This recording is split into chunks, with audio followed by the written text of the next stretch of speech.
윤석열 대통령의 늑장 출근을 감추기 위해 대통령이 탄 것처럼 가짜 경호 차량을 운행했다는 의혹을 보도한 취재기자에 대해 검찰이 기소유예 처분을 결정했습니다.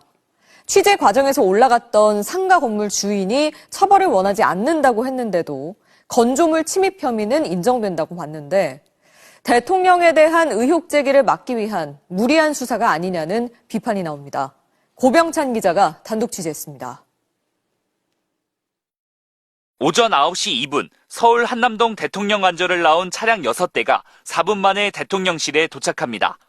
그런데 4시간이 지난 오후 1시 9분 관저에서 대통령실로 움직이는 경호 차량이 다시 확인됐습니다.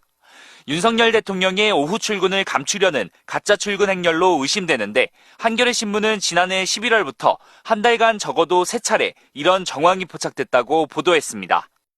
직원들끼리도 아까 그 차는 뭐야 그러면은 그건 가짜야, 빈차야. 왜 그런 건데 그러면 출근하는 척 하는 거지.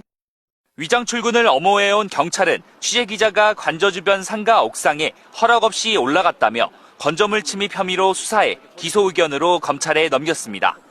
석 달이 넘어서야 나온 검찰의 판단은 기소유예였습니다.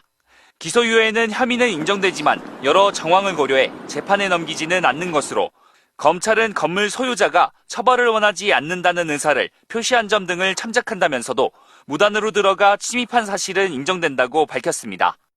전혀 출입 통제나 이런 것을 받은 것이 없는데 그 부분도 잘못 기재를 해서 저의 범죄 혐의가 있다고 판단한 거는 좀 많이 억울하고 또 잘못된 판단이라고 생각이 듭니다. 건물 주인은 전혀 문제를 제기하지 않는데 경찰과 검찰이 무리하게 문제를 삼는 게 아니냐는 비판이 나올 수밖에 없습니다. 취재 목적으로 건물에 출입하는 것을 건조물 침입이라고 볼 수 없다는 게 여러 판례로 입증되어 있습니다. 무리한 언론 옥죄기가 될 수도 있다고 생각합니다.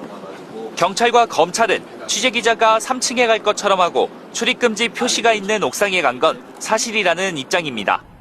경찰과 검찰은 앞서 같은 늑장 출근 의혹을 제기한 유튜버도 이 건에 벌금형을 구형했지만 법원은 모두 무죄로 결론냈습니다. MBC 뉴스 고병찬입니다.